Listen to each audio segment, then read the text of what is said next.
Diablo. He's killed more men than you magnify. Interesting facts about famous people. Great stars who made bad westerns. Some of the best Hollywood stars have attempted making westerns, but despite their efforts, made some pretty bad ones. Westerns were, in their time, as popular as anything today, but eventually lost their luster by the 70s. Then crime and action movies rose to prominence. Westerns began to fade into the background. A western comes out every few years nowadays, with various actors strapping on a pair of spurs and try to rejuvenate a little of the tradition of the western frontier and the feeling of the Wild West. Today I'm singling out some examples of the best rated actors who put on the hat and mounted their horse in an attempt to make their mark on the western genre. If you enjoy this video, take a peek at my channel for more. The link's in the description. Let me know your thoughts in the comments. Don't forget to share with your friends. The more the merrier. Let's get into it.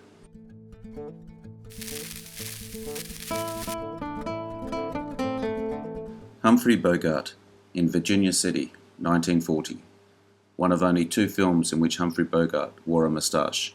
The other was Isle of Fury, 1936.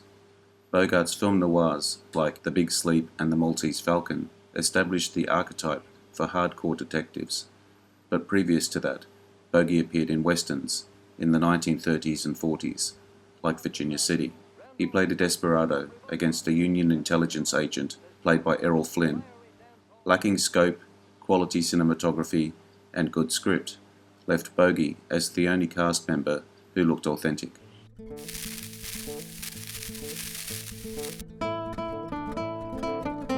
James Franco, The Ballad of Buster Scruggs, 2018. After barely escaping being hung earlier and about to be hanged again, along with several other men, the cowboy, James Franco, sees a man sobbing in the noose next to him. Cowboy says, "First time?" The man looks at him confused. James Franco, the star of offbeat comedies like Pineapple Express and Your Highness, tries to make a western. The film failed. The Ballad of Buster Scruggs was an anthology of vignettes that failed to play on Franco's real-life reputation. He didn't make the most of his looks, nor try to use them for effect.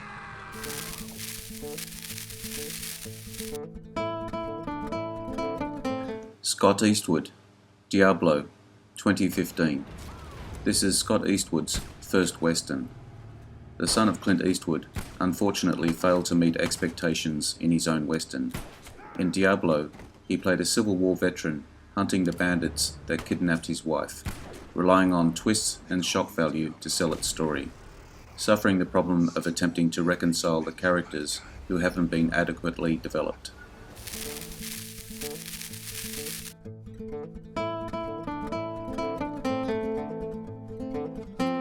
Ewan McGregor, Jane Got a Gun, 2015. After Bradley Cooper was forced to drop out of the production, the LA Times reported that Jake Gyllenhaal, Tobey Maguire, and Jeff Bridges were in consideration to take over his role of John Bishop. The part would eventually be played by Ewan McGregor. The British have had great success appearing in westerns, but when Scott, Ewan McGregor tried it, not so much. In Jane Got a Gun, opposite Natalie Portman and Joel Edgerton, playing the villain, a revenge story that needlessly dragged on. They don't know what to do with McGregor, who should never have been cast.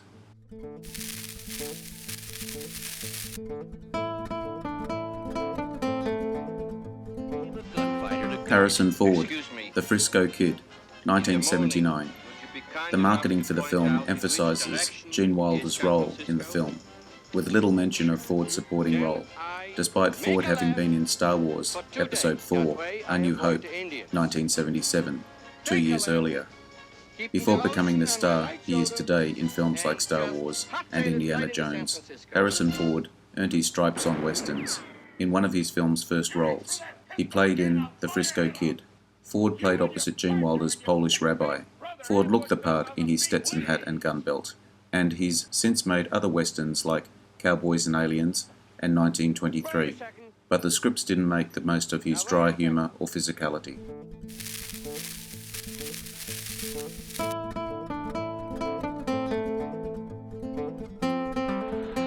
Burt Reynolds, Navajo Joe, 1966.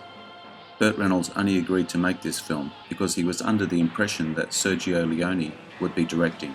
When he found out it was Sergio Corbucci, he tried to pull out, but the contracts had already been signed and it was too late.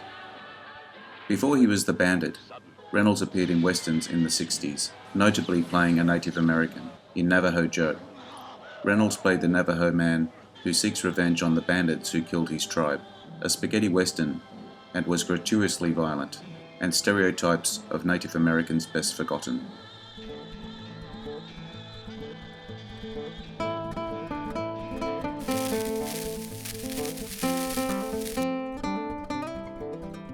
Robert Duvall, A Night in Old Mexico, 2013. Duvall made some of the best westerns of the genre, but has made a couple that lost the plot. Despite playing in great westerns like Open Range and True Grit, sharing the screen with icons like John Wayne and Clint Eastwood, he somehow appeared in sad examples of the genre, like A Night in Old Mexico. This western was conceited when they needed to be tense, underutilising Duvall's screen presence and deciding to promote younger cast members.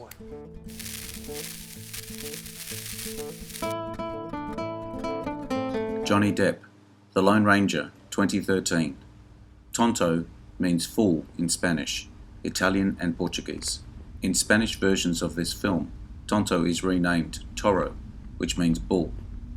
Johnny Depp, after participating in blockbusters like the Pirates of the Caribbean franchise, made The Lone Ranger. Johnny tried to succeed in the Western genre. The project was gimmicky and focused on style over substance. Tonto had the added offense of taking a role from a first American actor.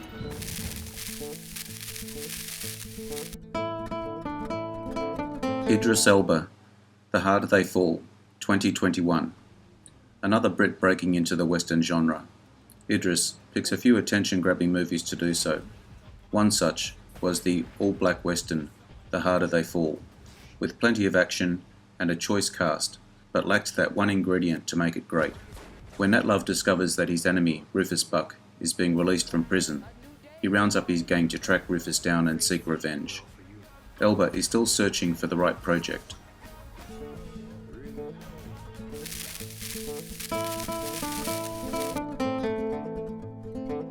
Luke Wilson, Outlaws and Angels, 2016. His brother Owen Wilson made the highly entertaining Shanghai Noon films. Luke Wilson's foray into westerns hasn't been so successful. When outlaws on the lam invade the home of an unsuspecting, seemingly innocent frontier family to hide out for the night, an unexpected game of cat and mouse ensues, leading to seduction, role reversal, and ultimately bloody revenge. In Outlaws and Angels, he played a bounty hunter opposite Chad Michael Murray.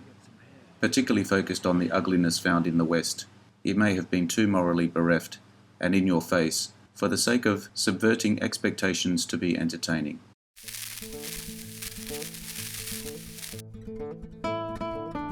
Hello to any new viewers on my channel. Thanks for your time today. I hope you enjoyed this video. I appreciate your likes and subscribers.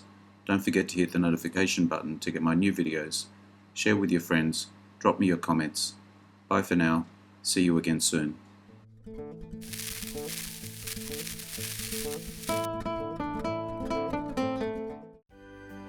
Interesting facts about famous people.